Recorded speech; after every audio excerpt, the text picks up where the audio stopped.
एक बेलपत्र के बल पर यशोदा जी की जितनी बहन थी सबके घर में बच्चे थे, पर यशोदा जी के घर में संतान नहीं थी। और पाटला देवी मां यमुना जी के तट पर जाकर पार्थिव लिंग का पूजन करती थी, और पाटला देवी पार्थिव लिंग का पूजन कर कर एक बेलपत्र शिव को समर्पित करती थी। शिव एक बूढ़े का रूप रखकर आ गए पाटला देवी के सामने, और पाटला देवी से कहा, पाटला तू मेरी आराधना करती है, साधना करती है, क्या चाहिए तुझको? मेरी बेटी यशोदा जी की गोद खाली है, बस उसके घर संतान हो जाए। ठीक है, इतनी सी बात हो जाए। तुम यशोदा जी से जाकर कह दो, नंदराय जी से जाकर कह दो कि श्रावण के महीने की जब पूर्णिमा हो, उस पूर्णिमा के दिन अपने घर पर संत ब्राह्मण को बुलाना, भोजन कराना।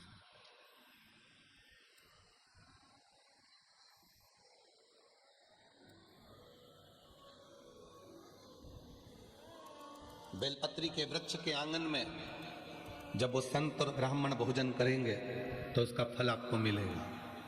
कभी मन कर जाए तुम्हारा शिव महापुराण पढ़ने का, तो गीता प्रेस गोरखपुर की शिव पुराण लेकर आना, उसको पढ़ना। उसमें वर्णन आता है कि एक बेलपत्र के वृक्ष की छांव में जब हम किसी ब्राह्मण, संत, साधु, गुरुजन, बहन, बेटी, दामाद, भांजा, भांजी, बेटी, जमाई, किसी को भी अगर मुख झूठा कराते हैं तो 1 करोड़ गौदान के बराबर और हजारों अश्वमेध यज्ञ के बराबर पुण्य फल प्राप्त हो जाए।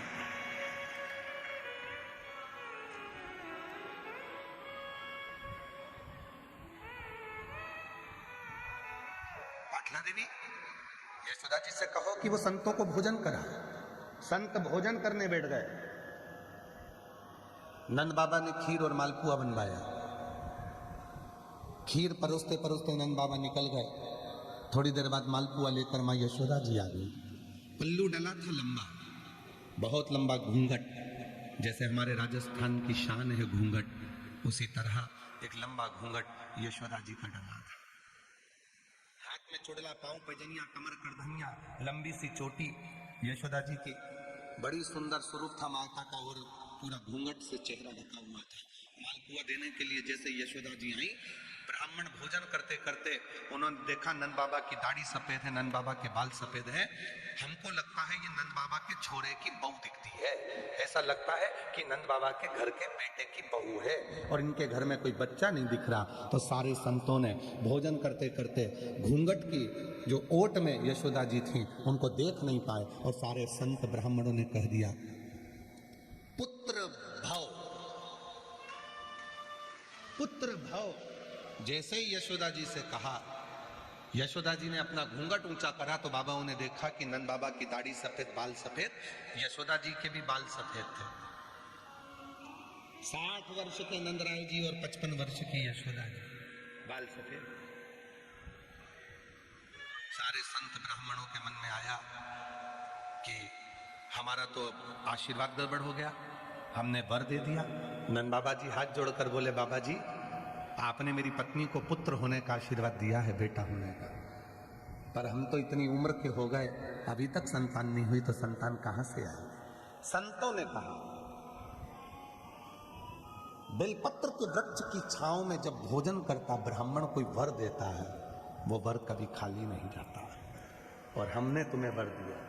इसलिए लोग स्तुति गाते हैं, उसमें कहते हैं, ना जाने किस ऋषि मुनि ने धागा हाथ लपेटा कि नंद घर अनहोनी हो गई बेटी, हो गया बेटा। ना जाने कौन ऋषि ने हाथ पकड़ा।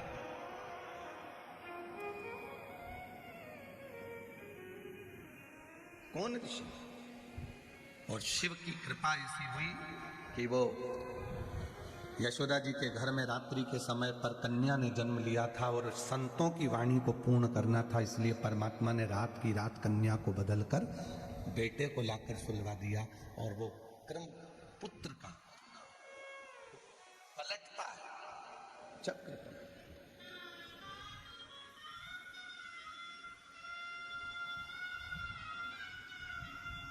आज कथा का विराम है मेरी जीजियों, मेरी बेटियों, मेरे बेटाओं, मेरे बुजुर्ग माँ बाप, मेरे जमाई, मेरे जीजा। कथा आज विराम हो जाएगी, आप सब अपने अपने घर की ओर चले जाओ।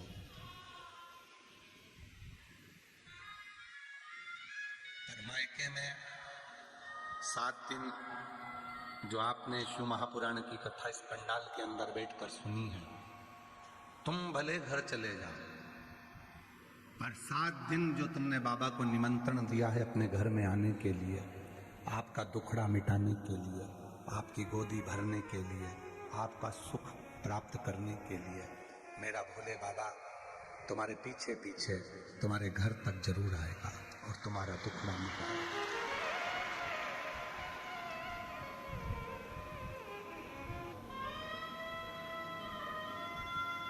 भोजन में बहाने नहीं बनाते, कपड़े पहनने में बहाने नहीं बनाते, श्रृंगार करने में बहाने नहीं बनाते, सोच कर्म करने में बहाने नहीं बनाते, घूमने जाने में बहाने नहीं बनाते, फिर भगवान शंकर की भक्ति करने में बहाना क्यों बनाना? किस लिए?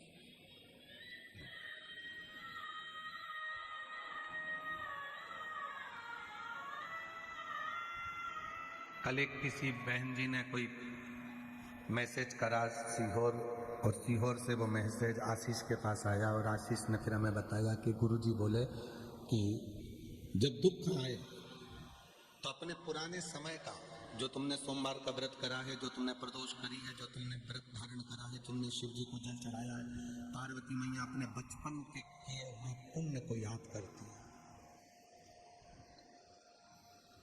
उससे लाभ मिलता है।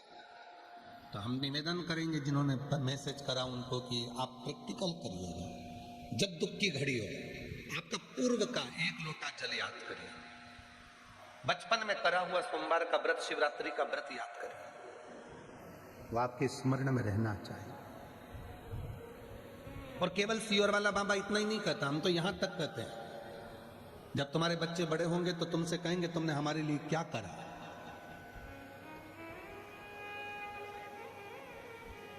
तो इसलिए निवेदन है, तुम्हारे बच्चे बड़े हों उससे पहले, जब तक बच्चे छोटे हैं, और उनकी गंदगी तुम साफ करो पानी डालकर, तो फोटो खींच खींच के रख लो, थोड़ी सी वीडियो बना के रख लो। जैसे ही बच्चा बोले कि तुमने हमारे लिए क्या करा, तो उसकी वीडियो चलाकर उसको दिखा देना, ये धोने के लिए तेरे ससुराल वाले नहीं आए थे, तेरी माँ ने धोया था। ये धोने के लिए तेरे परिवार वाले दूसरे नहीं आए थे, कोई दूसरा नहीं आया था, तेरी माँ ने धोई थी ये गंदगी। इसलिए अपने अपने बच्चों के गंदगी धोते समय एक एक फोटो खींच के रख लो। जब बच्चे कहें कि तुमने हमारे लिए क्या करा, तो वो फोटो निकाल कर दे देना, ये देख इतना सा था, धोना तक नहीं आता था, हमने धोया, हमने। और जो कहते हैं तेरे दोस्त तो वो नहीं आए थे, ना तेरी आंटी आई थी, ना तेरे अंकल आए थे, हम केवल मैं धोती थी गंदगी को। बच्चे को हॉस्पिटल लेकर जाओ तो एक फोटो खींच कर रख लो, कोई नहीं आया था तेरी दुख की घड़ी में जब तू बीमार पड़ा था, ये थी तेरी माँ, तेरा बाप सामने खड़ा था, फोटो दिखाना।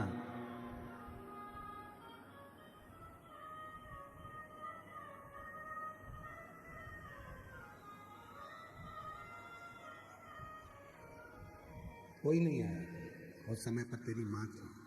अपने पुराने समय को स्मरण करो, बिल्कुल मत भूलो। कई सास अपनी अपनी बहुओं को अपनी अपनी पुरानी बात बताते हैं, भैया ऐसी गरीब परिस्थिति थी, भैया हमारा जीवन ऐसा था, भैया हमारा ऐसा जीवन था। बहुओं को लगता है क्या मम्मी तुम घिसी पिटी वही बात कहती हो। मम्मी इसलिए घिसी पिटी बात कहती है कि मम्मी चाहती है कि तू संभाल के चलना, अभी तो भगवान ने दिया है, उसको पकड़ कर चलना, कहीं हमारी जिंदगी जैसी जिंदगी तेरी ना हो जाए, इसलिए तुझे सुना सुना कर तुझे संभालना सिखा रही। और बहू को क्या लगता है कि मम्मी वही पुरानी पुरानी बातें घिसती रहती हैं, हमारी सास ऐसी थी, हमने ऐसा करा, हमने चूल्हे पे रोटी बनाई, हमने ये करा, हमने वो करा, हमने ये करा, हमने वो करा।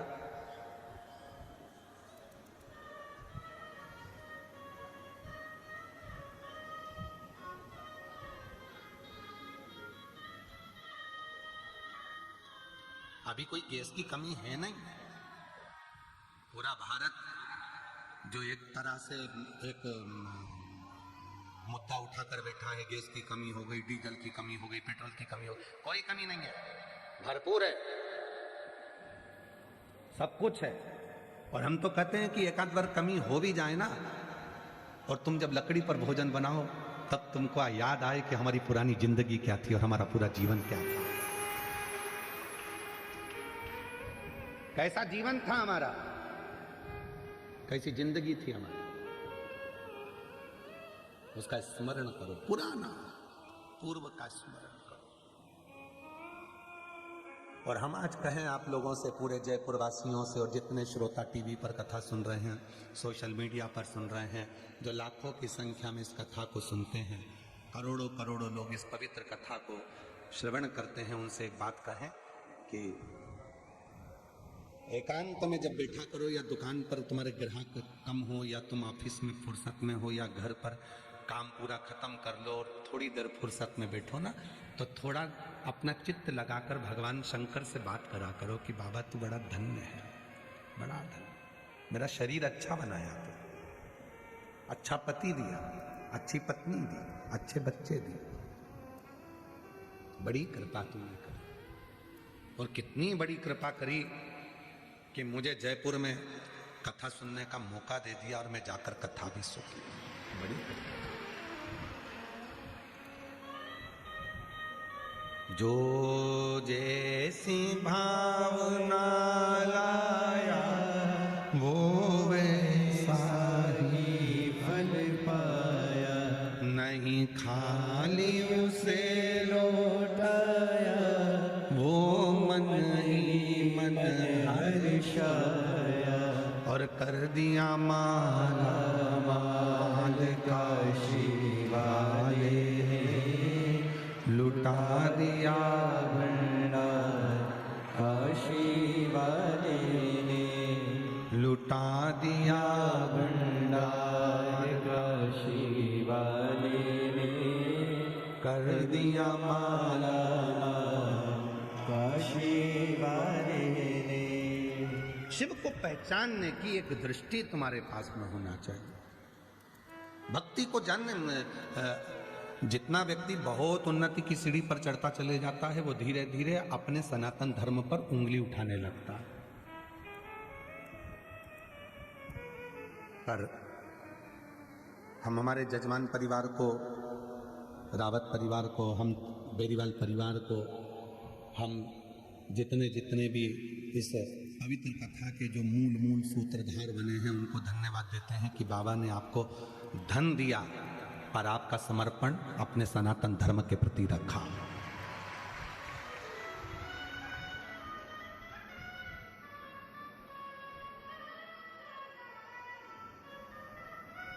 जयपुर में हड्डी के डॉक्टर हैं क्या? जम के तो बोलो। हड्डी टूटती है तो उसके डॉक्टर हैं, हॉस्पिटल हैं? अरे बोलते तो जाओ। ठीक है,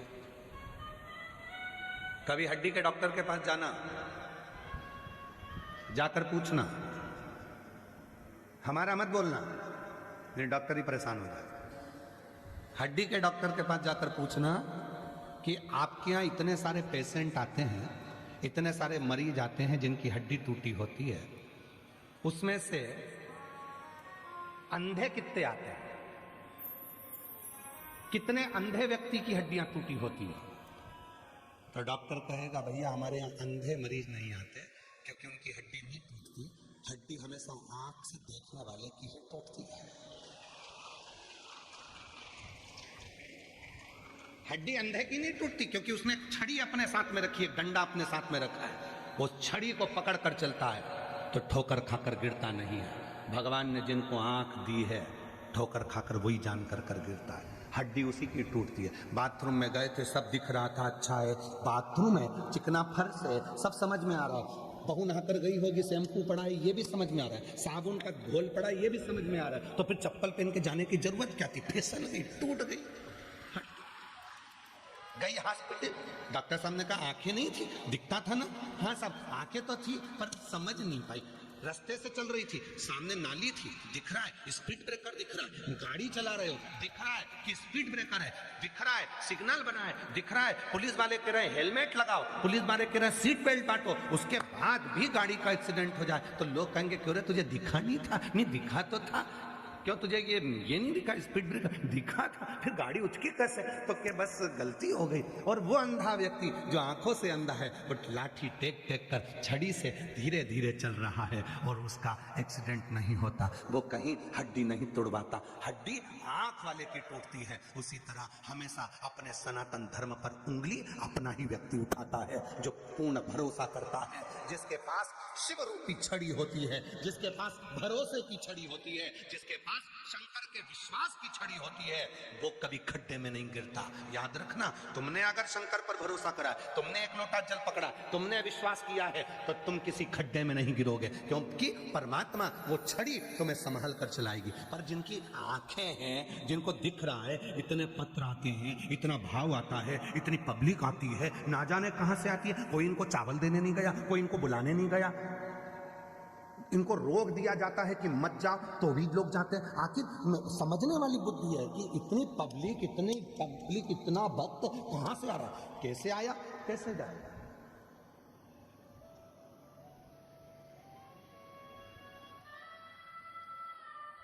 विचार करने वाली बात है कि शिव जी कितनी कृपा करते होंगे, कितनी करुणा करते होंगे। हम छड़ी को छोड़ दिए, हम शिव को छोड़ दिए।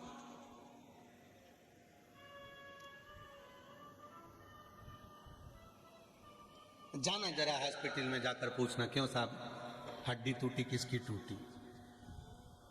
अंधा था कोई जिसकी हड्डी टूटी? नहीं साहब, आंख वाला हड्डी टूटी, वो कोई दिखता नहीं था। नहीं साहब, पूरी देखता था, फिर भी हड्डी टूटी, क्योंकि वो चला नहीं देता।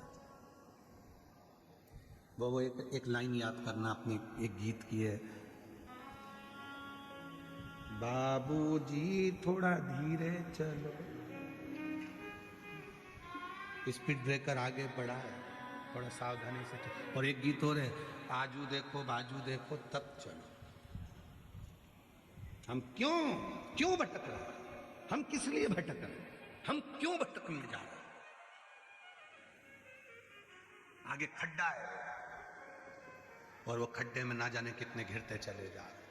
किसी को लग रहा है कि साहब फैशन में ही सब कुछ है, किसी को लग रहा है कि व्यसन में ही सब कुछ है, किसी को लग रहा है कि धन में ही सब कुछ है, किसी को लग रहा है कि बस हमने बहुत कुछ बंगला बना लिया, इसी में सब कुछ है। बंगले में सब कुछ नहीं हो सकता।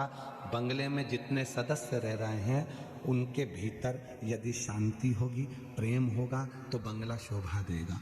धन में सब कुछ नहीं है, शरीर का सुख होगा, निरोगी काया होगी, तो सब कुछ आनंदमय होगा। करोड़ों का धन हो और काया ही निरोगी नहीं हो, तो फिर किस काम का वो सुख है? किस काम का? सामने खड्डा दिख रहा है।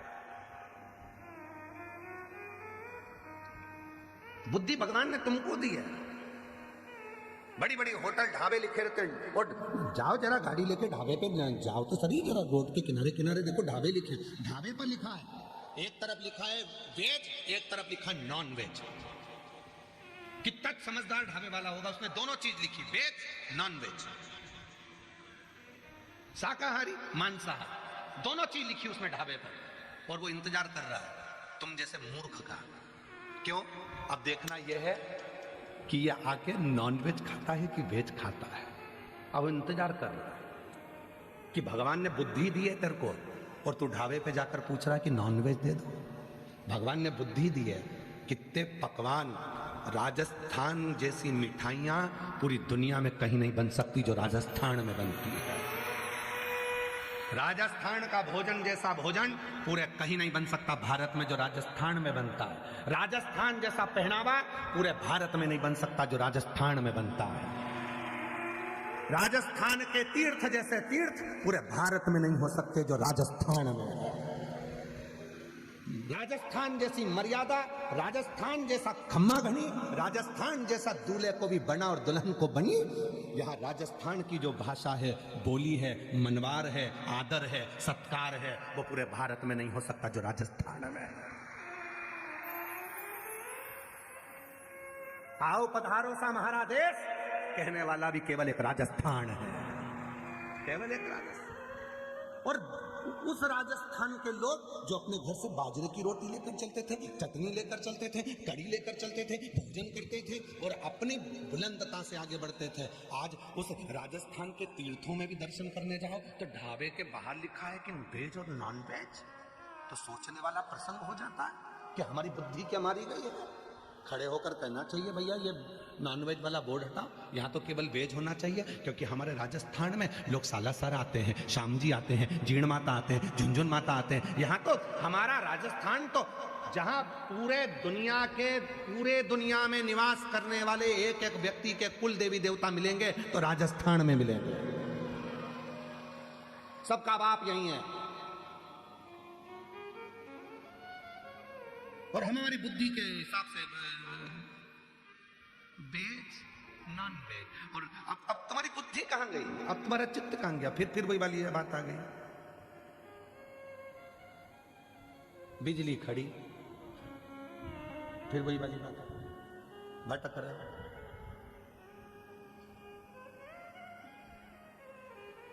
कहा हम भगवान को मानते नहीं। मत मानो, कम मानते हो कि जब प्रूफ मिले कि भगवान है। बाबा जी लोग कहते हैं प्रूफ मिले कि भगवान है तब हम मानेंगे। एक व्यक्ति ने हमसे भी यही कहा कि प्रूफ दिखाओ भगवान है तब हम मानेंगे। मतलब तुम्हें प्रूफ मिलना चाहिए तब तुम मानोगे? हाँ ठीक है। तो हमने कहा चलो हमारे साथ। हम उसको ले गए, एक बिजली का तार, उस पर कवर नहीं था। हमने कहा इसको छू ले, अरे करंट होगा। तो आप वो कहने लगा करंट होगा। हमने कहा हम कैसे मान ले, छू के बता, पकड़ेगा तो मालूम पड़ेगा कि करंट होगा। छू, हम कैसे मान सकते कि हम नहीं मानेंगे? जब तू नहीं मान सकता तो हम भी नहीं मान सकते। तू करंट को छू, लग जाए तो माने, नहीं लगे तो फिर उसने कहा लगेगा मेरे को, मरूंगा मैं, बताएगा कौन?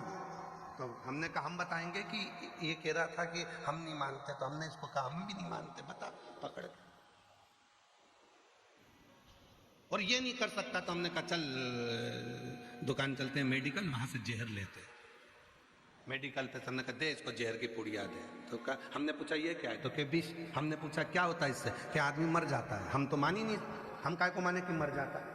तो किस, हमने साइंस पढ़ी है, हमने पुराण पढ़ी है, हमने किताब पढ़ी है, उसमें हमें मालूम है कि विष हमेशा लोगों को मार देता है। तो हमने कहा हमने भी शिव पुराण पढ़ी है, हमें भी मालूम है कि शंकर दुनिया को तार देता है। तू मान रहा है कि विष पीने से आदमी मर जाएगा, तूने किताब में पढ़ा, हमने भी किताब में पढ़ा कि शिव विष अगर मारता है तो शिव तारता है। ये हमने हमारी पुराण में पढ़ा है, हम भी विश्वास करते हैं। तू विश्वास करता है उस पर, हम विश्वास करते हैं इस पर। तो उसने कहा तुम साइंस को नहीं मानोगे। हमने कहा मानेंगे, हम भी मानते और मानेंगे। तो कहा कैसे मानोगे? हमने कहा साइंस को हम उस दिन मानेंगे जब पृथ्वी पे से एक भी व्यक्ति नहीं मरेगा। जब तक लोग मरेंगे तब तक हम यही समझेंगे कि जन्म देने वाला भी वो परमात्मा है और मारने वाला भी परमात्मा है। मरना नहीं चाहिए। तुम्हारे साइंस ने सब कुछ करा तो इनको अमर कर दो बस। अब कोई मरे नहीं संसार में, सर्वे भवन्तु सुखिना, हम वो कामना करते। एक नहीं मरे, सबके पास करोड़ों की दौलत, यमराज आए और ये 2-4 खोखा खसका दे, ले साहब ये 5 पेटी माल ले जाओ, पड़ोसन को उठा के ले जाओ, हम नहीं जाएंगे।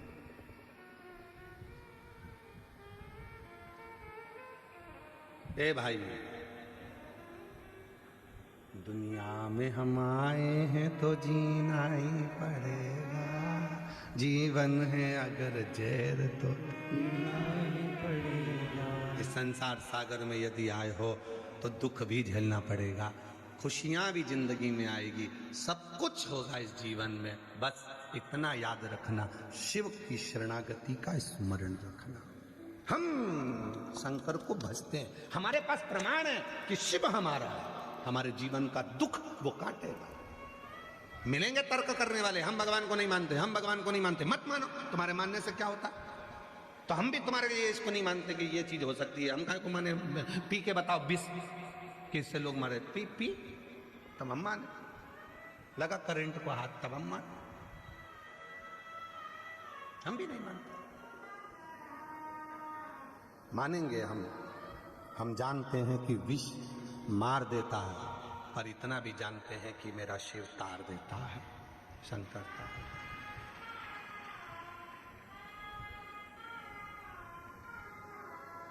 जिस व्यक्ति ने शंकर जी के मंदिर में जाकर एक लोटा जल चढ़ाना प्रारंभ करा, जिस व्यक्ति ने शिव के मंदिर में जाकर एक लोटा जल चढ़ाना प्रारंभ करा, समझ लो मेरे बाबा ने उसका हाथ पकड़ लिया।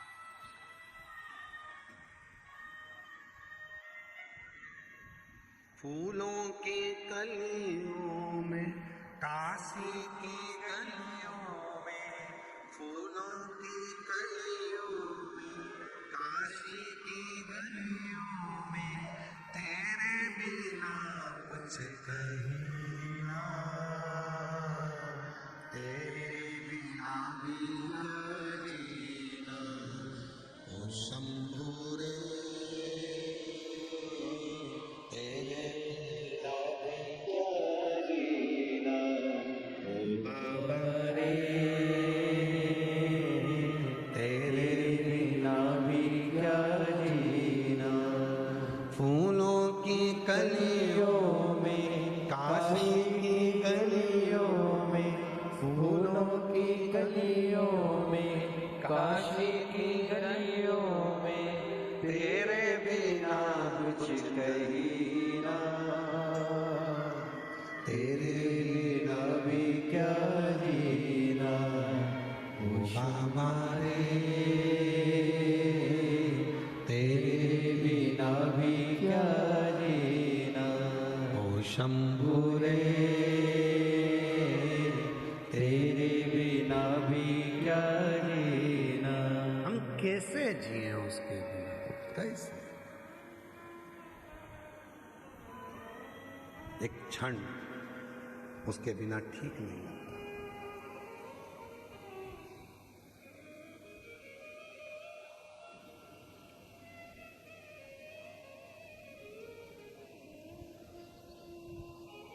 परसों के दिन आशीष कह रहे थे, गुरुजी बाहर बहुत सारे लोग मिलने वाले रह गए, आप उठ के चल दिए। 2 दिन, हम पूरे 7 दिन में से केवल 2 दिन, 5वां और 6ठा दिन ऐसा होता है जो सबसे मिलते हैं, बाकी के 7 दिन आप लोगों से हमारा मिलना नहीं होता।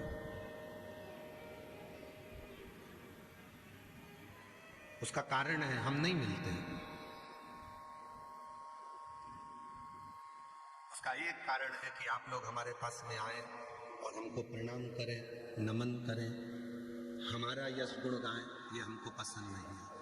हम चाहते हैं कि जिस शंकर ने हमको दिया है उस शंकर का गुणगान तुम भी गाओ, बस उससे हमसे नहीं।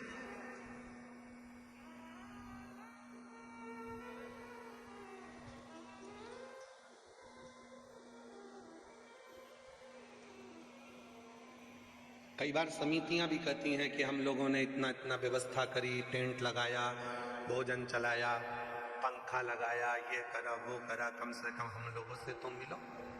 तो हम उनसे भी कह देते हैं, तुमने कथा सुनने के लिए कथा करवाई है, हमसे मिलने के लिए नहीं।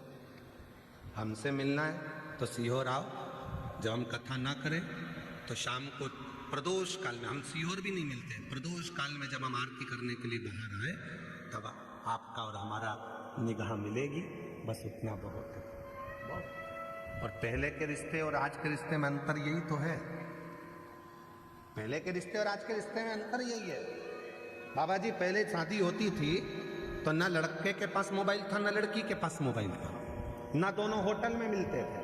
केवल लड़की चाय की ट्रे लेकर आती थी, नीचे रखती थी, लड़का और लड़की की निगाह मिलती थी और संबंध पक्का हो जाता था, और वो संबंध 7 जन्म तक निभता था। और एक आज का समय, मिल लो, जुल लो, होटल में 4 घंटा बात कर लो, रात को 3-3 बजे तक मोबाइल पे लगे हो, उसके बाद दोनों वो कौन सी फोटोग्राफी होती है जिसमें घूमने भी चले गए, फोटो भी खिंचवा लिए, सारी दुनिया का प्रपंचा कर लिया, और उसके बाद फिर शादी हुई। जब इतने मिल लिए थे, जुल लिए थे, फिर तलाक काय को कर रहे हो? फिर तलाक क्यों? तो इससे तो ये बुजुर्ग मेरी माताएं बैठी हैं, जो बुजुर्ग मेरी माताएं बैठी हैं, जो बुजुर्ग मेरे पिता बैठे हैं, जो बूढ़े बूढ़े मेरे माँ बाप बैठे हैं, इनसे पूछो कि इनने इस लड़की को देखा था कि जिससे उसकी शादी हुई, और उसने उसको देखा था, बस चाय रखी थी, उतनी देर में निगाह मिल गई और वो संबंध 7 जन्म का हो गया। लोग कहते हैं आप मिलते क्यों नहीं? हमने कहा मिलने में तलाक हो जाता है, ना मिले तो प्रेम बढ़ता चले जाता है।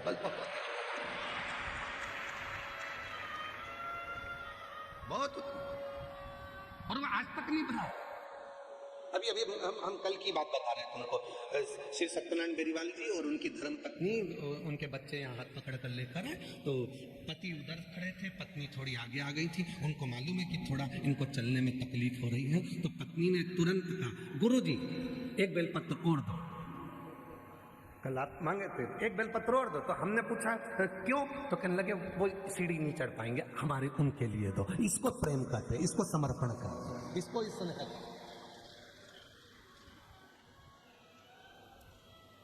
प्रेम की परिभाषा किसको कहते हैं वो समझे।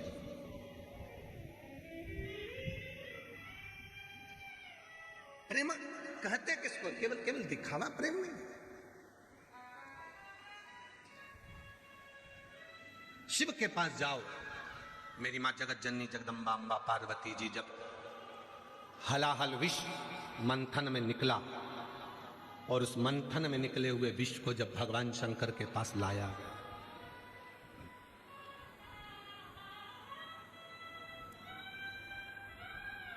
क्या लेकर आए हैं भगवान शंकर के पास में? जम के बोलो, विष, अमृत नहीं। शिव जी के पास विष आया है।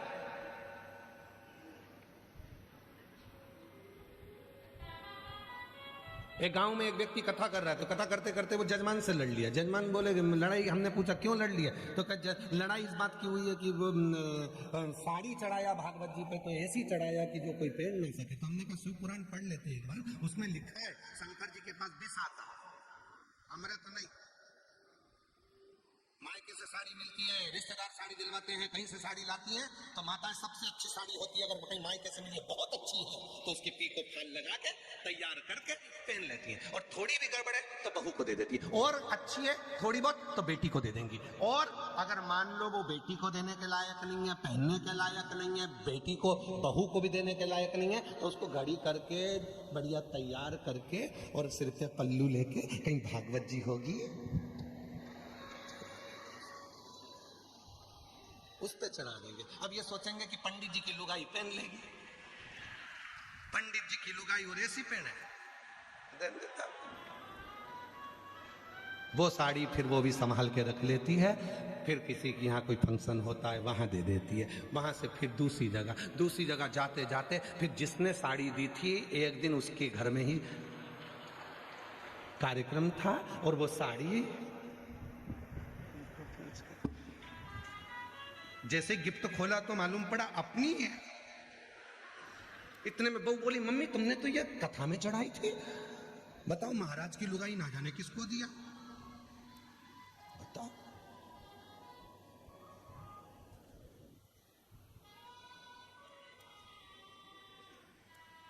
भाई ये तो राजा भर्तरी जैसा काम हो जाता है कभी कभी है।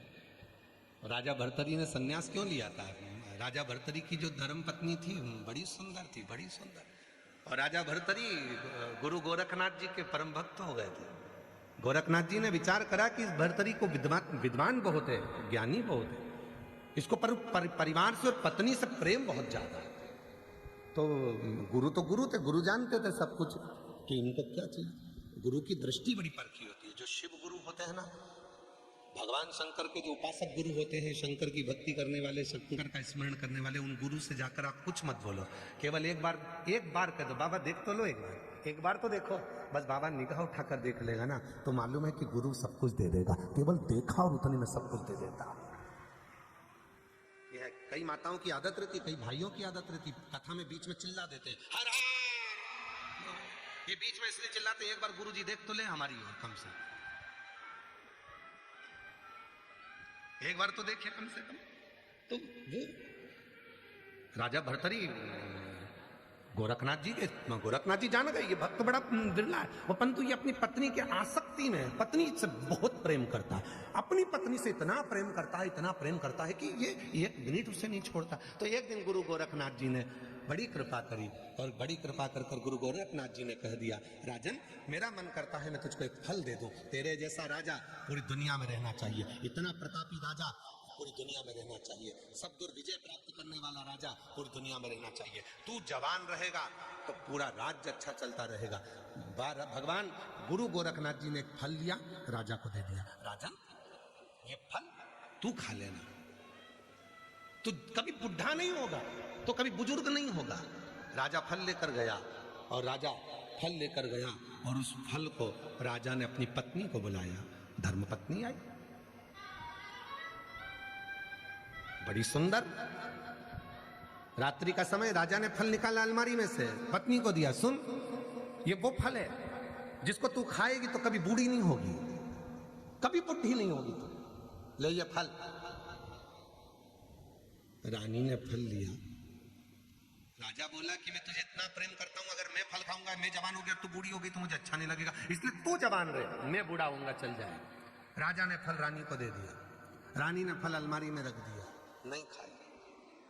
रानी दूसरे दिन रात्रि को, रानी दरवाजे पर एक द्वारपाल था, राजा के दरवाजे का चौकीदार, उससे बहुत प्रेम करती थी, रानी उसे चाहती थी। रानी वो फल लेकर द्वारपाल के पास पहुंच गई, द्वारपाल के पास जाकर गले लगकर फल देकर कहा कि ये फल मैं तुम्हारे लिए लाई हूं, इस फल में क्या है, मैं चाहती हूं ये फल गुरु गोरखनाथ ने दिया है, इस फल को जो खाएगा वो जवान रहेगा, कभी बुढ़ा नहीं होगा।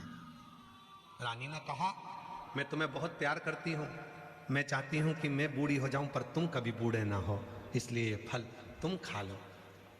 चौकीदार ने वो फल ले लिया, अलमारी में रख दिया। चौकीदार राजा के महल में एक नृत्यांगना नाचती थी, नाचने का काम करती थी, राजा उस नृत्यांगना को प्रेम करता था, वो चौकीदार उस नृत्यांगना को प्रेम करता था। रानी चौकीदार को प्रेम करती थी, चौकीदार को फल दे दिया। पहले समझ ले, भर्तरी प्रेम करते थे पत्नी को, पत्नी को दिया, पत्नी प्रेम करती थी चौकीदार को तो चौकीदार को दिया, चौकीदार प्रेम करता था एक नृत्यांगना को, एक वैश्या को जो नाचती थी। चौकीदार उस वैश्या के पास पहुंच गया, मैं तुम्हें बहुत प्रेम करता हूं, मैं तुम्हें बूढ़ा होते हुए नहीं देख सकता, इसलिए ये फल तुम खा लो, गुरु गोरखनाथ ने दिया था। अच्छा, तुम खाओगी ना, कभी बूढ़ी नहीं होगी, मैं तुम्हें बूढ़ा होते हुए नहीं देख सकता, मैं बूढ़ा हो जाऊंगा, चल जाएगा, पर तुम बूढ़ी होकर मैं तुम्हें नहीं देख सकता। और वो फल उसने उस वैश्या को दे दिया। वैश्या राजा से स्नेह करती थी, साड़ी घूम के पहुंच गई वापस तुम्हारे पास। वैश्या राजा भर्तरी से प्रेम करती थी, और वैश्या राजा भर्तरी के पास जाकर कहती है, दुनिया में ऐसा राजा दूसरा नहीं हो सकता, महाराज मेरी इच्छा है ऐसा अटल राज्य आपका चले, इस फल को आप खा लो। राजा ने पूछा, ये कौन फल है? ये वो फल है जिसको आप खाओगे तो जवान रहोगे, कभी बूढ़े नहीं होगे। राजा ने उस वैश्या से पूछा, सत्य बताना, तुझे ये फल किसने दिया? चौकीदार ने। चौकीदार को बुलाया, तुझे फल किसने दिया? रानी ने। रानी को बुलाया कि फल तो मैंने तुझे दिया था, तूने इसको क्यों दिया? क्योंकि मैं इसको प्रेम करती थी। बस राजा ने अपना राज्य त्याग दिया और हरिद्वार में जाकर तप किया। हरिद्वार में तप क्या?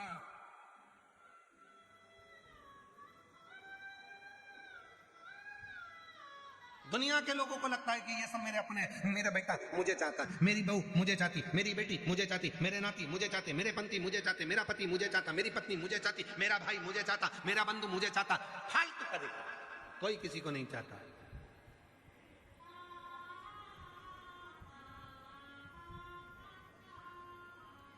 शिव कथा कर रही है, इसलिए ये शिव महापुराण की कथा करी। खूब कमाओ, अपनी कैपेसिटी से ज्यादा 4 गुना कमाओ, मेहनत कम मत करना, परिश्रम कम मत करना, एजुकेशन कम मत करना, पढ़ाई खूब करो, अच्छी नौकरी के लिए अप्लाई करो, खूब मेहनत करो, 4 गुना कमाओ। और अगर व्यापार कर रहे हो तो अपनी मेहनत से ज्यादा कमाओ, 4 गुना ज्यादा कमाओ। अच्छी मेहनत कर कर जितना कमा सकते हो उतना कमाओ। अभी तुम्हारा शरीर चल रहा है, पर याद रखना, कमाना, पर उस कमाई का एक अंश, हम तो यहां तक कहेंगे, किसी को मत दो, अपने ऊपर खर्च करो, स्वयं के ऊपर फुल एंजॉय करो, अपनी जिंदगी मस्त जियो, अपनी जिंदगी मत दो किसी को। तुम अठन्नी किसी को नहीं दे सकते, मत दो। तुम 1 रुपया किसी को नहीं दे सकते, मत दो। कौन कहता है कि तुम दो? अपने ऊपर खर्च तो करो। हम अपने ऊपर ही खर्च नहीं कर रहे। बेटा चला रहा एप्पल का मोबाइल, बाप चला रहा कीपैड। बेटा गया हेयर स्टाइल बनवाने, 500 रुपए दे के आ गया, और पिताजी लगे अपने हाथ से केची से छाटता।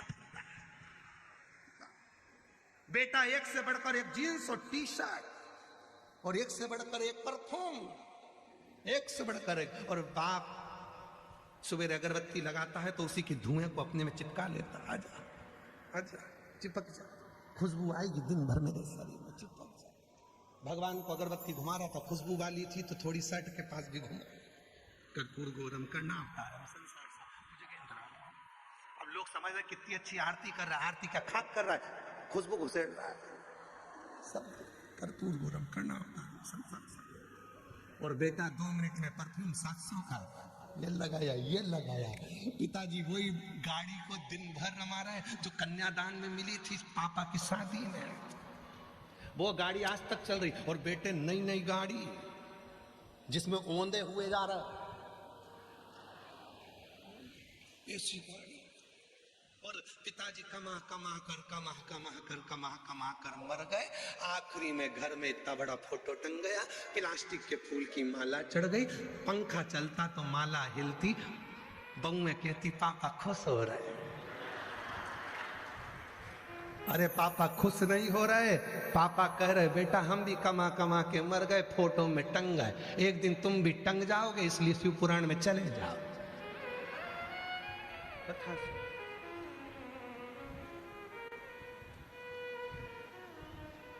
मौका मिला, करो भजन, मौका मिला है करो पुण्य, मौका मिला है करो स्मरण। अरे मिलती है शिव नाम की दौलत कभी कभी, होती है अपने जयपुर में शिव पुराण कभी कभी।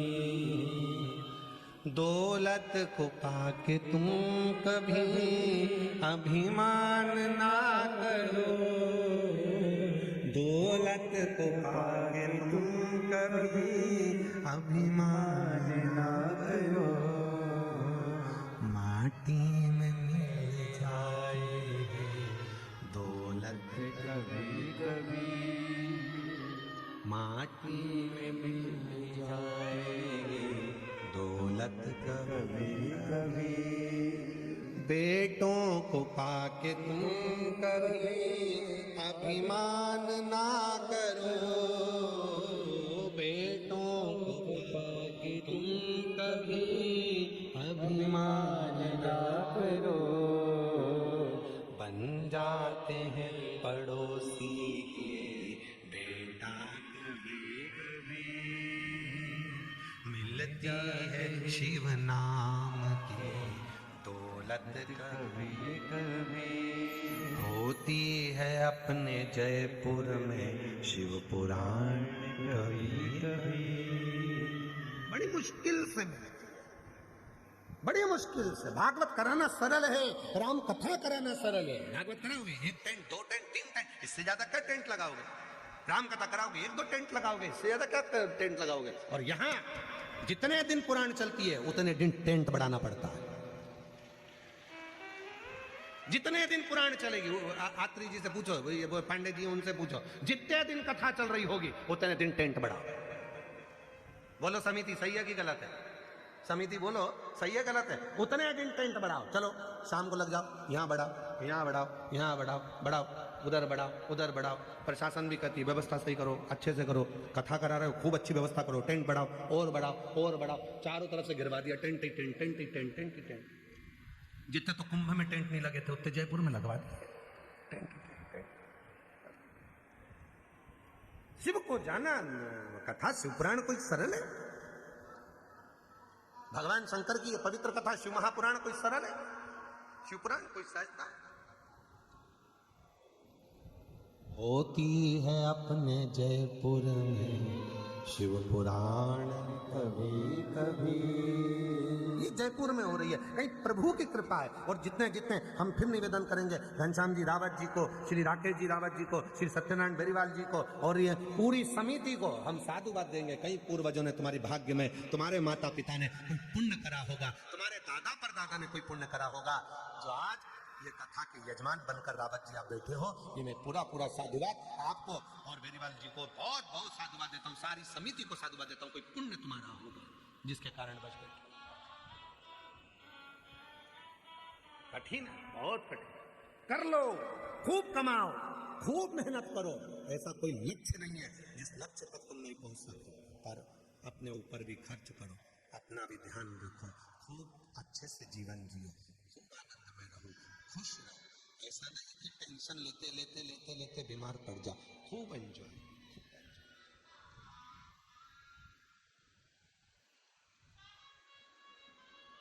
खुश रहो।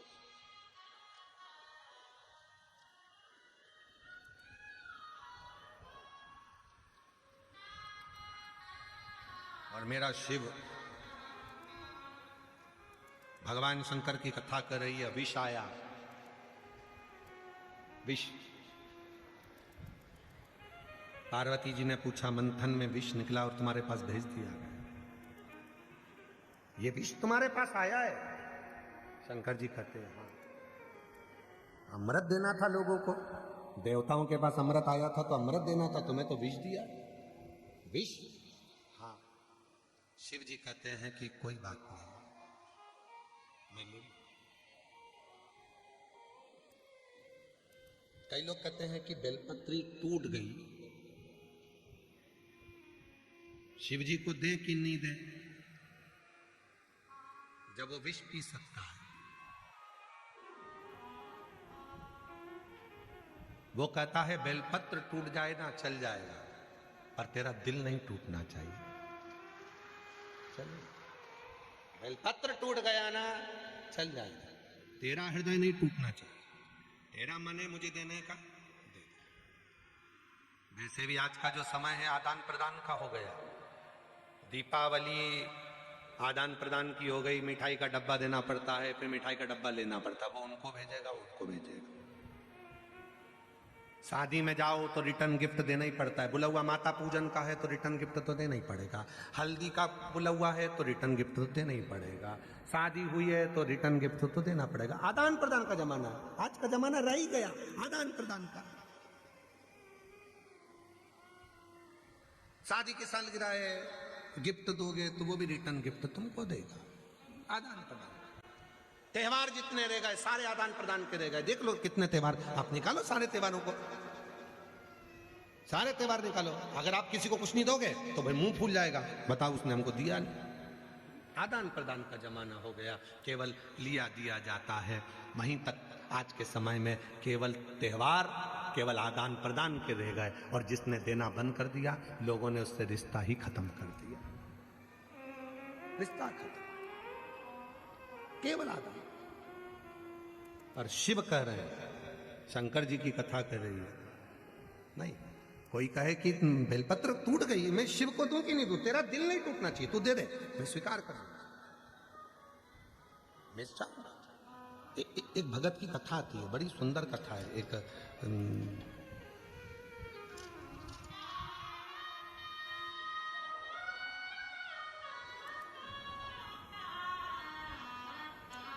वीरशैव संप्रदाय में एक संत हुए, अल्लम प्रभु, शिव के बड़े उपासक थे। दक्षिण में वीरशैव संप्रदाय में एक संत हुए अल्लम प्रभु, शिव के बड़े उपासक थे, शंकर के उपासक। 11 दिन हो गए थे, 21 दिन हो गए, भोजन नहीं किया था, भूखे थे, भूखे, कुछ नहीं था।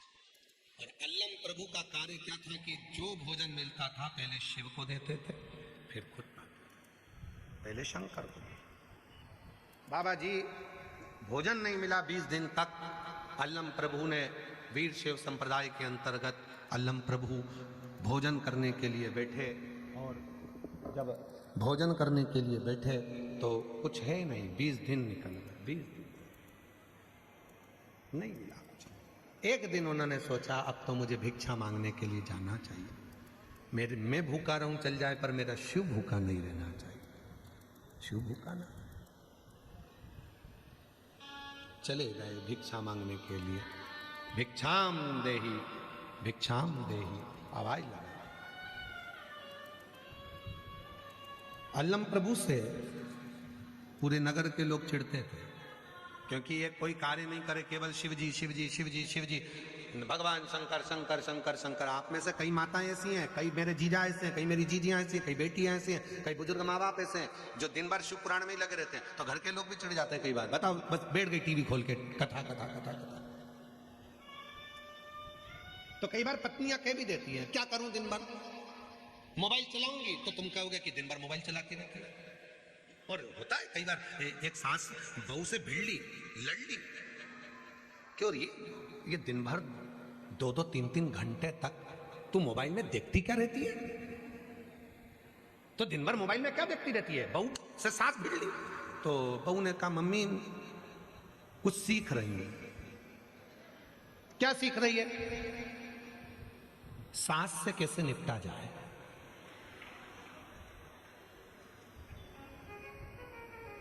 सास ने बेटे से कहा कल मुझे भी मोबाइल ला के दे। बेटे ने कहा मम्मी तू इतनी साल की हो गई, 80 साल की हो रही है, तू मोबाइल का क्या करेगी? 70-80 साल में आज तक तूने मोबाइल नहीं चलाया, तू क्या करेगी?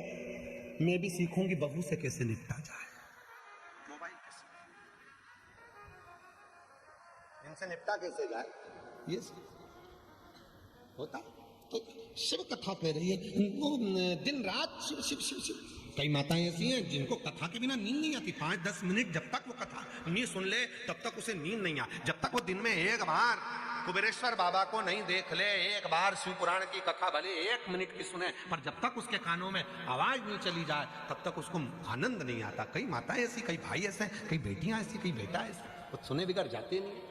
अब अल्लम प्रभु शिव शिव शिव शिव जपते, तो गांव के लोगों ने आज उनको भोजन नहीं दिया, भूखे 20 दिन निकल गए, कुछ ना मिला। अल्लम प्रभु एक बुढ़िया के दरवाजे पर, बुढ़िया, और अल्लम प्रभु ने बुढ़िया के यहाँ जाकर आवाज लगाई, माँ ओ माँ भिक्षाम दे, भूख लगी है माँ। बुढ़िया ने हाथ जोड़कर कहा बाबा जी 3 दिन से मैंने कुछ नहीं खाया। अल्लम प्रभु ने कहा 3 दिन पहले क्या खाया था? रोटी थी एक 4 दिन पुरानी, और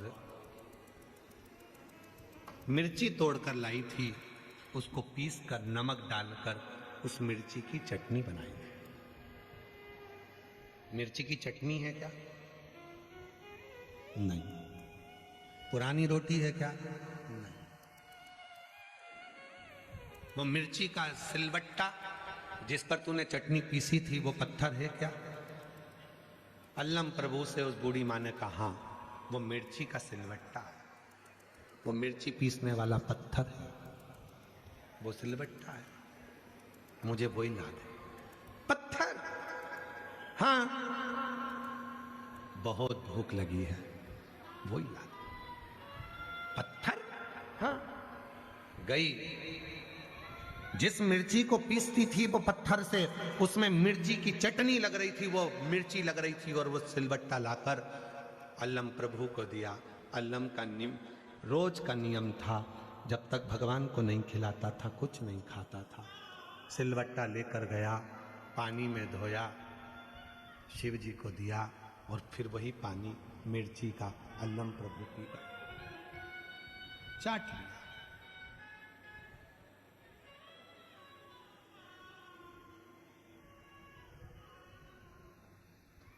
शिव प्रसन्न होकर प्रकट होकर अल्लम प्रभु के सामने आया। अल्लम, तेरी भक्ति बड़ी प्रबल है, तू जो देता है, जो लेता है, पहले मुझे देता है, मांग तुझे क्या चाहिए। अल्लम प्रभु ने कहा, जिसने मुझे आज का भोजन दिया उसके घर में संपदा दे दो। जिसने आज का भोजन दिया उसके घर में संपदा दे। शिव की दृष्टि अल्लम प्रभु पर थी। वो मिर्ची का सिलबट्टा दिया है, मिर्ची का सिलबट्टा, मिर्ची का पत्थर दिया है तेरे को, और तू कह रहा है कि उसको संपदा दे दो। अल्लम प्रभु कहते हैं कि कुछ तो दिया उसने, भले मिर्ची दी, पर मुझे दिया तो आप उसको संपदा दे दो। शिव कहते हैं, हे अल्लम प्रभु, आज तेरा ये शिव वचन देता है, मेरे शिव भक्त को जो किसी भी रूप में मुख झूठा करा देगा, उसकी संपदा शिव उसको प्रदान कर देगा। संपदा प्रदान। लोग कहते हैं, सियोर वाला बाबा कहता है कि कथा में आओ तो किसी को टॉफी खिला दो, किसी को बिस्कुट खिला दो, पानी पिला दो, मुख झूठा करा दो। सियोर वाला बाबा कहता है। और पूरी कथा उठाकर देखना, तुम्हारे जयपुर में जितनी कथा होती है, किसी कथा में कोई बांटता हुआ नहीं मिलेगा। केवल एक शिव महापुराण की कथा ऐसी होती है जिसमें माताएं साथ में बिस्कुट, टॉफी कुछ भी लेकर आती, अपने घर से रूखी रोटी ले आती, चटनी ले आती, कोई बनाया हुआ गणगौर पर कोई सामान बनता है, मीठा नमकीन, वो तक लेकर आती है और बाजू वाले को देती है। क्यों? ये मुख झूठा कर ले। क्यों? क्योंकि शिव महापुराण की कथा कहती है, अगर किसी शिव भक्त का मात्र मुख झूठा हो जाता है तो घर संपदा से भर जाता है, वहां कमी नहीं रहती है। मुख झूठा। हम हमारी कथा में हमेशा कहते हैं, 3 चीजें साथ लेकर चलो, पानी की 2 बाटल, एक छाता और एक ओढ़ने का कम्बल, चादर साथ लेकर चलो। पानी की 2 बाटल इसलिए, एक बाटल तुम्हारे लिए और एक बाटल तुम्हारे आस पे पास में पड़ोसी में कोई भी रहता है, तुम उसको कुछ खिला नहीं सकी हो, कुछ नहीं दे सकी, तो अपनी पानी की बोतल लेकर उसका मुख झूठा करा दो। जीजी पानी पियोगी क्या? लो थोड़ा सा पी लो, एक घूंट पानी पी लो, थोड़ा सा तो पी लो, ये पानी तो पियो, थोड़ा सा जल ले लीजिए, बस इसमें तृप्ति है। उसका मुख झूठा हो जाए, मुख झूठा। अल्लम प्रभु, तुझे वो मिर्ची दी है और तू मिर्ची मुझे दिया और तू कहता है उसको संपदा दे दो। हाँ, उसे संपदा दे। वो उसने शिव भक्त का मुख झूठा कराया है, शिव भक्त का, शिव भक्त का। और खोलो खजाने, जब शिव कथा, शिव पुराण तुम्हारे यहां हो। यवतमाल में शिव पुराण की कथा अरणी में है, 30 तारीख को वहां शायद 30 मार्च से 5 अप्रैल तक कथा चलेगी। खोलो। और हम भी एक प्रयास कर रहे हैं, कई शिव भक्त ऐसे हैं जो बाहर बैठे रहते हैं, कथाओं में नहीं पहुंच पाते, उनके लिए भी हम बैसाख महीना और अधिक मास 2 महीने एक ऐसे लेंगे, जिन महीने में जो बाहर बैठे हुए शिव भक्त हैं, पूरे बैसाख के महीने में और पूरे अधिक मास के महीने में बाहर बैठे हुए भक्त भी हमारी समिति से जुड़े, बिटले सेवा समिति से, और प्रयास करेंगे कि जहाँ भी पूरे बैसाख महीने में और अधिक मास में जहाँ जहाँ कथा होगी, वहाँ बिटले सेवा समिति पानी की बोतल निरंतर बंटवाने का प्रयास करेगी, पूरा जल पिलवाने का प्रयास करेगी। अपने उसमें आप जितने भी शिव भक्त जो ऑनलाइन कथा सुन रहे हैं, आप लोगों सबका सहयोग किसी ना किसी रूप में मिलतेगा और मिलेगा, और वो पानी की बोतल में जाए। जहाँ कथा हो वहाँ सब पानी पिए, जल पिए। आप दो तो ठीक, ना दो तो समिति बहुत प्रबल है, समिति सब करती है। और उसमें रावत जी और हमारे ये बेरीवाल जी सबका सहयोग चाहिएगा पानी पिलाने में, पूरे बैसाख महीना और अधिक मास में। जहाँ जहाँ कथा होगी वहाँ आप लोगों का भले एक बैनर लगा देंगे कि नाम इनका और पानी पिला रही है पूरे मिलकर। पानी की बोतल सबको मिले, सब बैसाख महीने में पानी पिए, अधिक मास में पानी पिए। जहाँ जहाँ कथा होती है वहाँ लाखों की भीड़ होती है, लोगों को पीने का पानी मिले। और जितने हमारे श्रोता हैं वो भी तैयारी करो, वो भी तैयारी, सबका सहयोग में, और वो सहयोग से सबको पानी, पूरा बैसाख और अधिक मास सबका शिव तत्व, और उस तत्व के बिना सब शून्य, सब शून्य। आप उसको स्वीकार करें। मुख झूठा कराए। अल्लम प्रभु ने कहा, उसने मिर्ची भले खिलाई और आंत्री जी और पांडे जी तुम भी तैयार रहना, पांडे जी भी तैयार है, रात्रि जी भी तैयार है। जहाँ जहाँ कथा होगी वहाँ सूचना दी जाएगी, वहाँ पर आप लोगों की कुछ भी थोड़ी बहुत सहयोग राशि जो समिति को मिलेगी उससे अपन पानी पिलाने का पूरा प्रयास सबको जगह जगह कथा में करें सभी। शिव तत्व शंकर भगवान की अविरल भक्ति, शिव पुराण का स्मरण। और हम आस्था चैनल वालों से भी कहेंगे कि जब समिति का अकाउंट नंबर चले तो उसको उस जल के माध्यम से आप लोग दिखाएंगे जल के लिए, तो लोग उसको करके फिर उनके और प्रत्येक कथा में उसका दर्शन भी आपको हो कि कितना पानी बैसाख महीना अधिक मास में ट्रक भरा भरा कर कितना पानी भक्तों को बांटा जा रहा है और कितना पिलाया जा रहा है। आप लोगों का अंशदान समिति के जो मिलेगा उससे उसको करें प्रेम से। बाबा जी भी है सबके साथ शिव का। और तेरी कृपा का क्या है भरोसा, कब किस पर हो जाए, जरा हम पर कर दो, जरा सी हम पर कर दो। जिस पर भी हो गई तेरी कृपा करुणा वो भव पार हुआ, भव पार हुआ। पापी हो चाहे जितना उसका भी बाबा उद्धार हुआ, उद्धार हुआ। गिद्ध अजामिल गणिका जैसे तेरे मन को आए, जरा सी हम पर कर दो, जरा सी हम पर कर दो। शिव तत्व को जानकर विष सामने है, शिव कह रहे पार्वती तू क्यों दुख करती है, विष ही तो है, तुम्हें लगता है विष है, हाँ प्राण छूट जाएंगे। शंकर कहते हैं जब तू साथ है तो किसकी सामर्थ्यता है जो मेरे प्राण को निकाल कर ले जाए, किसकी सामर्थ्यता। शिव जी ने ये बात कही तो पार्वती जी ने पूछा, थोड़ा कथा पर ध्यान देना, मैं तुम्हारे साथ हूं और प्राण नहीं निकल सकते। हाँ आप लोगों से कथा में कहा था यदि कोई लड़की शिव की साधना करने वाली, शंकर की पूजन करने वाली, शिव को भजने वाली तुम्हारी किस्मत में मिल जाए, उससे तुम्हारी शादी हो जाए तो समझ लेना कि तुम किस्मत वाले हो। ना जाने कितने दुखों से तुम्हें निकाल कर ले आई, कितने कष्टों से तुम्हें निकाल कर ले आई। पार्वती जी कहती हैं मैं हूं, शिव जी कहते हैं हाँ तू मेरी आराधना करती है, तू मेरी साधना करती है, तू मुझे भजती है, तो किसी की सामर्थ्यता नहीं कि कोई मेरे प्राण को हर कर ले जाए। भारत की भूमि पर आज भी एक मंदिर दक्षिण में है। आप लोगों ने भगवान नारायण सोए हैं, लक्ष्मी जी चरण दबा रही हैं, ये तो भगवान के मंदिर देखे होंगे, पर दक्षिण में आज भी एक मंदिर है भगवान शंकर का। भगवान ने जब विष पिया, कंठ में विष पहुंच गया, मां देखकर थकित रह गई और भगवान थोड़ी सी देर इतना हलाहल विष पीकर भगवान का जब कंठ नीला पड़ने लगा, शिव थोड़े से मौन होकर नीचे की ओर आते हैं। जैसे ही भगवान शिव नीचे झुकने लगे, माँ दुर्गा भवानी, माँ पार्वती ने अपनी गोदी में शिव के सिर को रख लिया। आज भी दक्षिण में, आप भले चाहेंगे तो गूगल पर सर्च करिए, नेट पर सर्च करिएगा, आज भी दक्षिण में शिव का एक मंदिर है जहां शिव सोए हैं, पार्वती जी की गोद में सिर रखा है, पार्वती की गोद में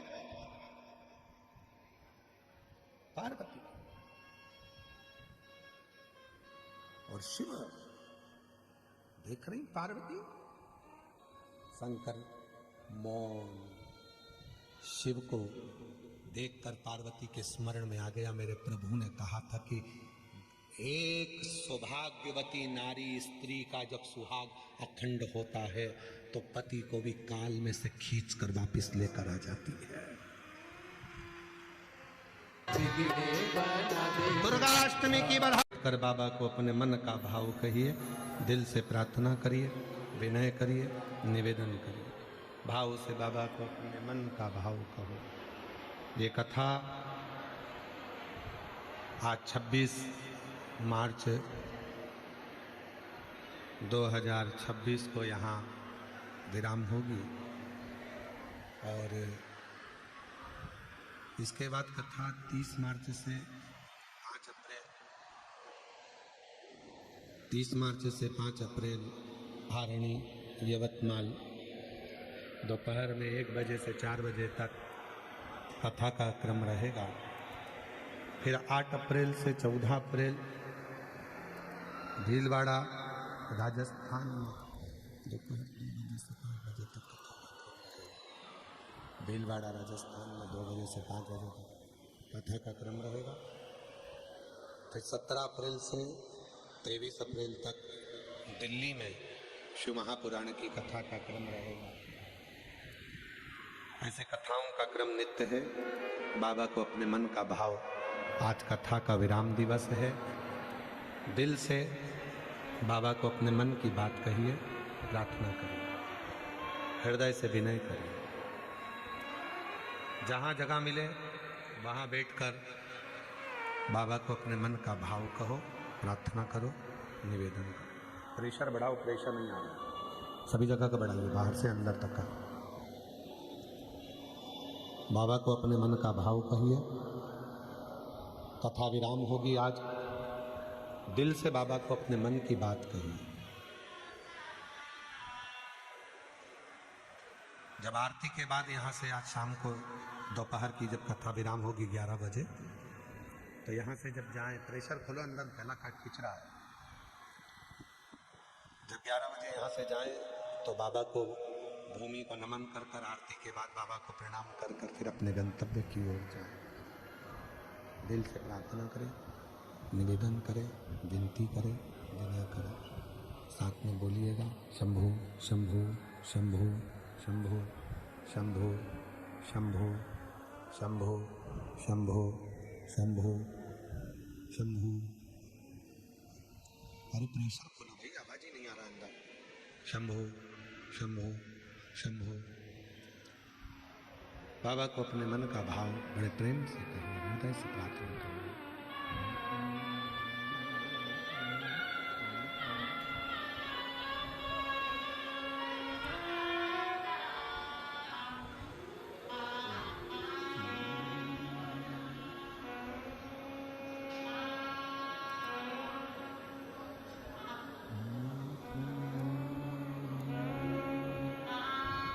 श्री शिवाय नमस्तुभ्यं।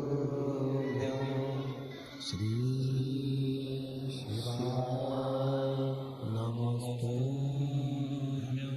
श्री शिवाय नमस्तुभ्यं। श्री शिवाय नमस्तुभ्यं। श्री शिवाय नमस्तुभ्यं। भोला सब दुख काटो हमारा, ओ भोला सब दुख काटो हमारा। शिव शंकर जपो तेरी माला, भोले बाबा जपो तेरी माला। भोला सब दुख काटो हमारा, ओ भोला सब दुख काटो हमारा। देश है मंगल मंगलकारी, देश है मंगल मंगलकारी।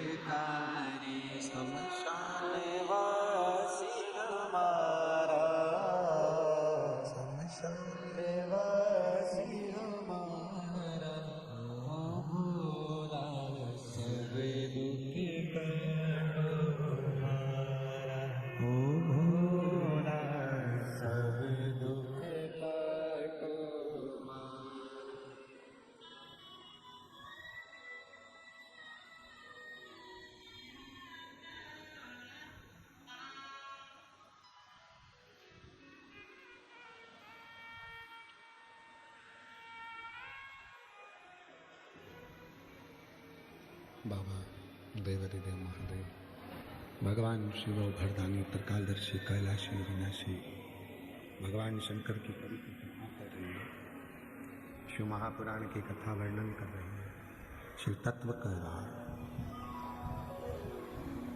पार्वती मैया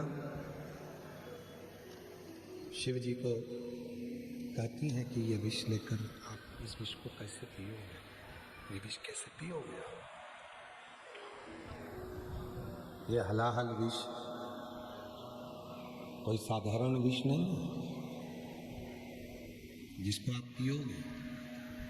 कहते हैं वो जो विष मंथन में निकला था वो विष कोई साधारण नहीं था।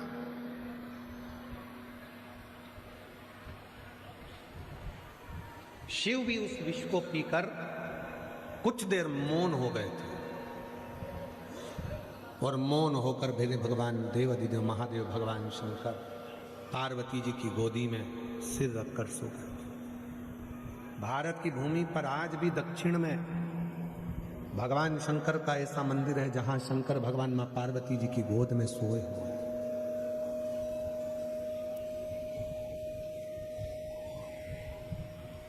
एक नारी, फिर निवेदन करेंगे जो पहले कथा में कहा, आज फिर कहते हैं, एक पुरुष जब कोई व्रत करता है, उपास करता है, तो उस उपास का फल उस पुरुष को मिलता है।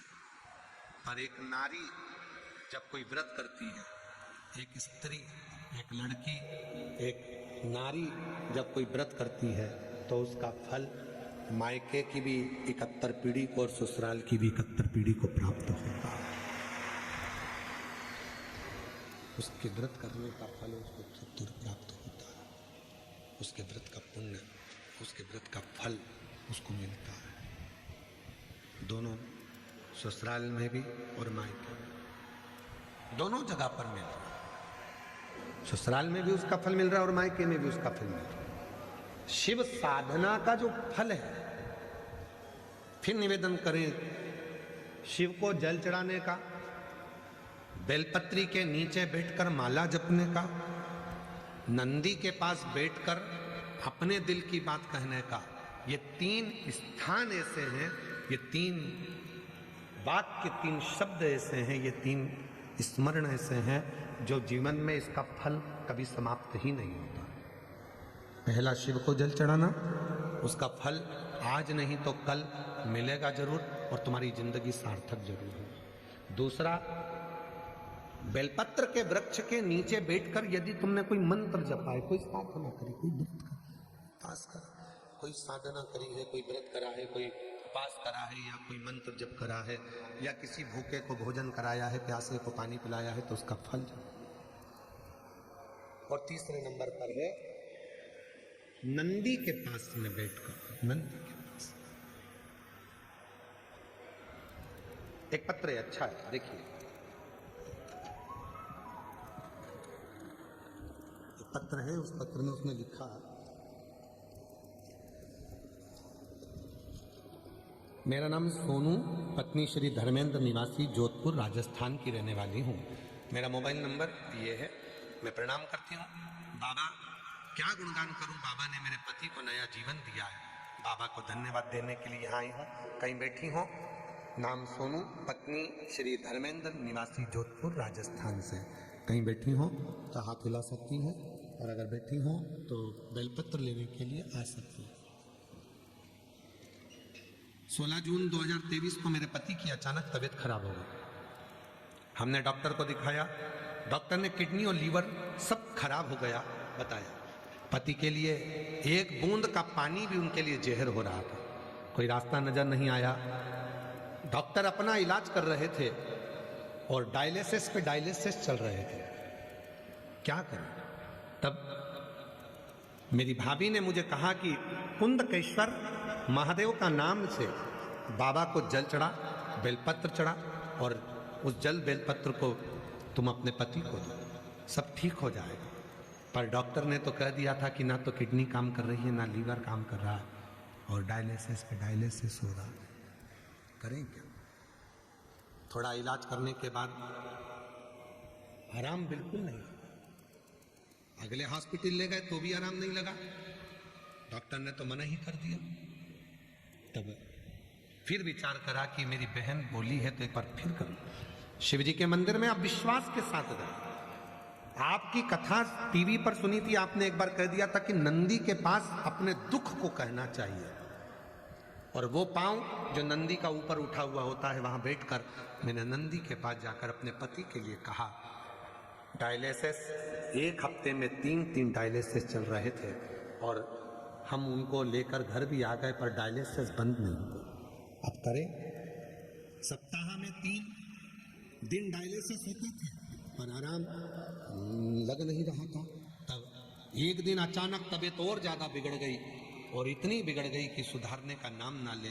तब हम उनको अहमदाबाद लेकर चले गए, अहमदाबाद के लिए रेफर कर दिया। हम उन्हें अहमदाबाद ले, डॉक्टरों ने तो हाथ पीछे कर लिए, पर शिव पर विश्वास था। नंदी के पास जाकर जो मैंने बोला था, उस नंदी ने स्वीकार करा। मुझे नहीं मालूम था कि नंदी इतनी जल्दी सुन लेते। भले मेरे पति को अहमदाबाद भेजा, वहां पर जो इलाज चालू हुआ, और एक बेलपत्र मैंने अपने पति के तकिए के पास में रख दी। बाबा ने ऐसी कृपा कर दी गुरुदेव कि अब उनका ना डायलिसिस होता है, ना कोई दवाई चलती है, और शिव की कृपा से वो पूर्ण तरह से ठीक हो गए। उनकी किडनी, उनका लीवर काम करना प्रारंभ कर दिया। उनका किडनी, उनका लीवर काम करना प्रारंभ कर दिया। मैं शिव को यहाँ प्रणाम करने के लिए आया। एक पत्र और बड़ा अच्छा आया।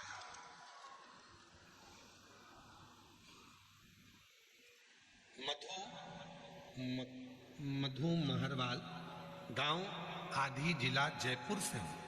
गुरुजी, जयपुर में पिछली बार विद्याधर नगर में कथा हुई थी, उसमें मैं पंडाल में बैठकर कथा सुनी थी। केवल एक ही बार मांगा था। मेरा बेटा सीए का एग्जाम दे रहा था, पर फाइनल में रिजल्ट नहीं आ रहा था, क्लियर नहीं कर पा रहा था। बेटे ने अपनी हिम्मत तोड़ दी थी। तब उसको हिम्मत देकर मैं कहकर आई थी कि मैं विद्याधर नगर में कथा सुनने स्टेडियम में जा रही हूँ। मैंने सुना है पंडाल में बैठकर जो मांगा जाता है वो मिलता है। तू भी अब की बार एग्जाम देना तो नंदी के पास बैठकर प्रणाम करना, और एक बेलपत्री पर शहद लगाकर शिव को चढ़ाना, और मेहनत 4 गुना करना। आज मैं बाबा को धन्यवाद देने के लिए आई हूँ। बाबा की कृपा से मेरा बेटा आज सीए बन गया है। मैं बाबा को यहाँ प्रणाम करने के लिए आई हूँ, शिव को नमन करने के लिए। एक भक्ति, एक विश्वास, एक दृढ़ता। जब हम एक लोटा जल या बेलपत्री के नीचे बैठकर जो हम बात करते हैं, बेलपत्री के नीचे बैठकर जो हम तप साधना करते हैं, या नंदी के, जो नंदी का पांव, आगे का पांव एक नंदी का ऊपर उठा हुआ होता है, उसके पास में बैठकर जो हम बात करते हैं, वो हमारा शिव स्वीकार करता है। भगवान शंकर उसको स्वीकार करते हैं, शिव उसको स्वीकार करता है, शंकर उसको स्वीकार। और मेरी जितनी जीजियां बैठी हैं, जितने मेरे जीजा बैठे हैं, जितनी मेरी बेटियां बैठी, बेटा बैठे, जितने मेरे बुजुर्ग माता पिता बैठे हैं, उनसे निवेदन करेंगे तुम्हारी जिंदगी में भी यदि कोई ऐसा दुख, ऐसी तकलीफ, ऐसा कष्ट अपने जीवन में यदि आता है, तो ये 3 बातों का स्मरण करें। 3 बातों को अपने भीतर उतारे। 1 लोटा जल शिव जी को चढ़ाएं, 1 लोटा जल शिव जी को समर्पित करें। बेलपत्री के वृक्ष के नीचे बैठकर थोड़ी सी साधना करें, थोड़ी साधना, मंत्र जाप करें। श्री शिवाय नमस्तुभ्यं। प्रेशर बढ़ा दे बाबा, सर का भी। शिवाय नमस्तुभ्यं, श्री शिवाय नमस्तुभ्यं, श्री शिवाय नमस्तुभ्यं, श्री शिवाय नमस्तुभ्यं, नमस्तुभ्यं, श्री शिवाय नमस्तुभ्यं, श्री शिवाय नमस्तुभ्यं। दिल से बाबा से प्रार्थना, निवेदन। नंदी के पास बैठे हो तो भी शिव से अपने मन की बात कहो। शिव के मंदिर में जितनी देर बैठो, व्यर्थ की कोई बात मत करो, कोई बात। शिव के मंदिर में जितनी देर बैठो, उतनी देर केवल उससे बात, उससे।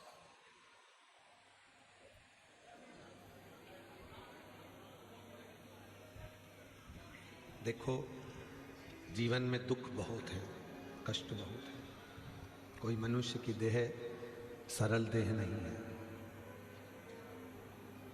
मानव का शरीर कोई सरल नहीं है। कई लोग कहते हैं गुरुजी भगवान दुख देता ही क्यों है? जब सारा भुगतान ऊपर भुगता लेता है, नरक भुगवा लेता है, सारे दुख ऊपर दे देता है, तो फिर नीचे क्यों भेजता है? फिर हमको दुखी क्यों करता है? हम निवेदन करना चाहेंगे, जो लोग कहते हैं कि भगवान सारा दुख हमको ऊपर दे देता है, नरक का भोग भुगता लेता है, कर्म का दंड भुगता लेता है, फिर हमको पृथ्वी पर जब मनुष्य बनकर आते हैं तो ये सारे दुख परमात्मा हमको देता क्यों? अरे भाई, सीधी सीधी बात है। हॉस्पिटल में एडमिट होते हो, वहां इलाज होता है कि नहीं होता है? जम के तो बोलो। हॉस्पिटल में एडमिट हुए तो इलाज होता है कि नहीं होता? होता है ना। बॉटल चढ़ती है कि नहीं चढ़ती? जम के तो बोलो। इंजेक्शन लगते कि नहीं लगते? दवाइयां मिलती कि नहीं मिलती? हॉस्पिटल में एडमिट हुए, हॉस्पिटल में जब सारा की सारा ट्रीटमेंट हो गया, सारा की सारा दवाई, इंजेक्शन, बॉटल सब हो गई, फिर भी आप जब हॉस्पिटल से छुट्टी लेकर जाते हो तो भी एक थैली भरकर दवाई तुमको दे दी जाती है कि घर जाकर ये दवाइयां लेनी है। बोलो बोलो, सही है कि गलत है? घर जाकर ये दवाई खाना पड़ेगी, घर जाकर ये दवाई लेना पड़ेगी। उसी तरह कितना भी नरक भोग लो, ऊपर कितना भी तुम्हें दंड भुगता दिया जाए, तो भी नीचे दवाई बांधकर भेज दिया जाता है कि नीचे ये दुख तो तुमको झेलना पड़ेगा, ये दवाई तो खाना पड़ेगी तुमको, ये दवाई तो तुमको लेना पड़ेगी, ये दवाई बिना काम नहीं चलेगा, ये दवाई तुमको लेना, ये दवाई तो तुमको यहाँ पृथ्वी पर आना है और लेना है। रोते नहीं है, खुश हो, आंसू पोछो, पहले आंसू पोछ कर फिर लिखा। तो पति ठीक है, अब क्या सोचना है? लीवर किडनी सब ठीक हो गया, अच्छा एकदम डायलिसिस पूरे बंद हो गए, बस।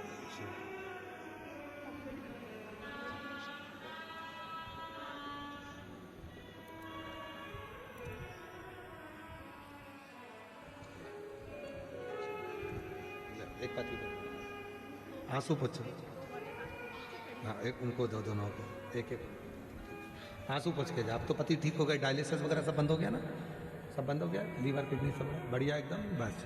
हम तो बाबा के भरोसे चलते हैं, हम तो बाबा के भरोसे चलते हैं, ये दुनिया वाले जलते हैं, ये दुनिया वाले जलते हैं, भोले बाबा के भरोसे चलते हैं, डमरू वाले के भरोसे चलते हैं, सीहोर वाले के भरोसे चलते हैं, काशी वाले के भरोसे चलते हैं, हम तो बाबा के भरोसे चलते हैं, भोले बाबा के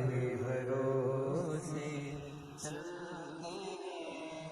तो लोग कहते हैं कि हमें भगवान दुख क्यों देता है? हॉस्पिटल में एडमिट हो गए, सारा ट्रीटमेंट हो गया, तो भी घर जा रहे हो, तो थोड़ी ना थोड़ी दवाई डॉक्टर देकर घर की भेजता है।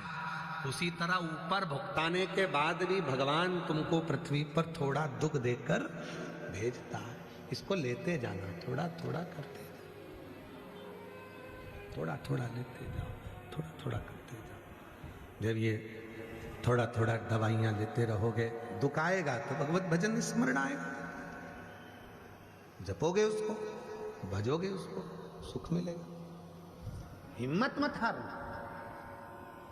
जितनी मेरी बेटियां बैठी हैं, जितने मेरे बेटा बैठे हैं, जितने पत्र हैं जयपुर में, जितने पत्र आए हैं, सारे पत्रों में सबसे ज्यादा पत्र सर्विस के, नौकरी के, सरकारी नौकरी के, बीमारी से अच्छे होने के, बच्चे होने के, बहुत पत्र।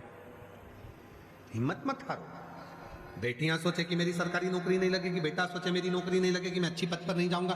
हमने पहले भी कथा में कहा, दुनिया में ऐसी कोई कुर्सी नहीं बनी जिस पर तुम नहीं बैठ सकते। बस तुम्हारी मेहनत तुमको चाहिए, तुम्हारा परिश्रम तुमको चाहिए। अपनी मेहनत को 4 गुना करो, रात दिन एक करो, खूब पढ़ो, और साथ में शंकर भगवान पर भरोसा कर कर एक बेलपत्री के बीच वाली पत्ती पर शहद लगाकर शिव को चढ़ाकर फिर एग्जाम में जाओ। बाबा तुमको निभाएगा और तुम्हें मंजिल तक पहुंचाएगा। जो माताएं कहती हैं मेरे 15 साल हो गए, 8 साल हो गए, 10 साल हो गए, 25 साल हो गए, मेरे घर में औलाद नहीं है, संतान नहीं है, किसी के सामने जाकर मत दुखड़ा रो। बन सके तो एक बार कुबेरेश्वर धाम आओ, बाबा का कंकर शंकर पूजन करो, रुद्राक्ष लो, और नहीं आ सकते हो तो भी सफेद आंकड़े की जड़ का प्रयोग 1 बार नहीं, 5 बार नहीं, 10 बार करो।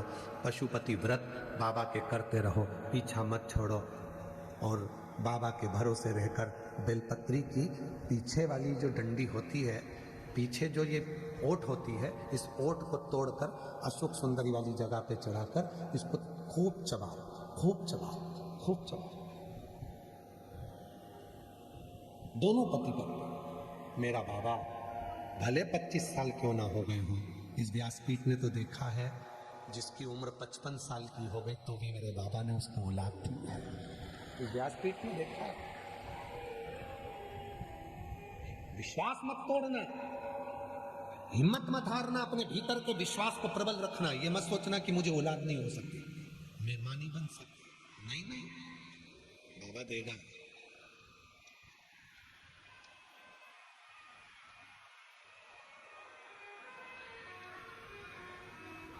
दरबार में भोले बाबा के दुख दर्द मिटाए जाते हैं, दुनिया के सताए लोग यहाँ सीने से लगाए जाते।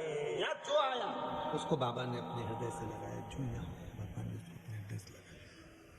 भगवान की शरणागति में पहुंचोगे, भगवान के चरणों में आओगे, वो हृदय से लगाए। वो शिव है, शंकर है, वो वरदानी है, त्रिकालदर्शी है। हिम्मत मत हारो, तुम्हारी हिम्मत, तुम्हारा भरोसा पूर्ण रखना, तुम्हारा विश्वास पूर्ण रखना। जब तुम्हारी हिम्मत, तुम्हारा भरोसा, विश्वास पूर्ण रहेगा तो सुख, हिम्मत, भरोसा, विश्वास जब पूर्ण रहेगा तो सुख मिलेगा, मिलेगा।